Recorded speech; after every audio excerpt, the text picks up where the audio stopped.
Chegaralarni ilon va timsohlar qo'riqlashi mumkinmi? Hindiston shunday qilmoqchi. The Hindu nashrining yozishicha, mamlakat chegara xavfsizlik kuchlari Pokiston va Bangladesh bilan chegaraning daryo bo'yi uchastkalarini qo'riqlashda ilon va timsohlardan foydalanishni rejalashtirmoqda. Nashrga kelib tushgan hujjatda daryolar bo'yidagi zaif nuqtalarda ilon va timsoh kabi sudralib yuruvchilardan foydalanishning maqsadga muvofiqligini o'rganib chiqish zarurligi ta'kidlangan. Qayd etilishicha, Hindiston va Bangladesh chegarasida murakkab relyef va suv havzalari, jumladan jismoniy to'siqlarni o'rnatishga xalaqit beradigan botqoqliklar mavjud. Hindiston harbiylari sudralib yuruvchilar bosqinchilikka qarshi tabiiy to'siq vazifasini o'tashi mumkin deb hisoblamoqda.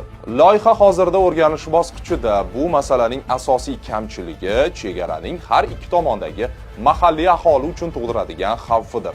Hudud suv toshqinlariga moyil bo'lib, daryolar o'zanidan chiqqan taqdirda sudralib yuruvchilar odamlar uchun xavf tug'diradi.